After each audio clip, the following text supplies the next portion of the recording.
নমস্কার। কবি সন্দীপ ঘটকের লেখা কবিতা 'ব্যর্থতার ইস্তাহার'। আমি আজ এক ব্যর্থতার ইস্তাহার লিখব।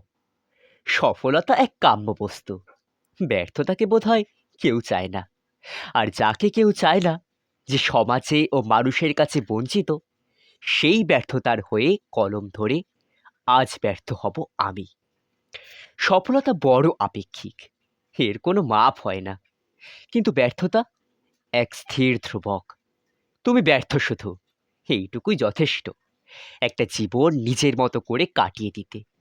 সফলের অনেক দায়িত্ব, বাড়ি গাড়ি, সমাজ সংস্কৃতি, সংসার, বেড়াতে যাওয়া, দারুণ খাবার, শ্রেষ্ঠ চিকিৎসা, আরো কত কি। সর্বোপরি না মরার যন্ত্রণা। কিন্তু ব্যর্থ, এইসব চিন্তা নেই, কারণ সে ব্যর্থ। তার থেকে এই সমাজ কোনো ক্ষেত্রে কারোর কোনো চাহিদা নেই, কেউ তাকে নিয়ে ভাবে না, তার থেকে কিছুই আশা করে না। তাই ব্যর্থ মুক্ত তার জীবনে, তার চিন্তায়, তার মৃত্যুতে। সে জন্মায়, তার মতো টিকে থাকে পৃথিবীর এক কোণে, আবর্জনার মতো। আবার একদিন সময়ের নিয়মে সে হারিয়ে যায়। এমন ব্যর্থ হব আমি, ঠিক এইরূপ এক ব্যর্থ, যে নিজের মতো স্বাধীন, নিজের কাছে মুক্ত।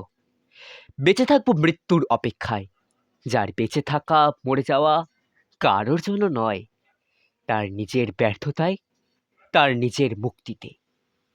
নমস্কার।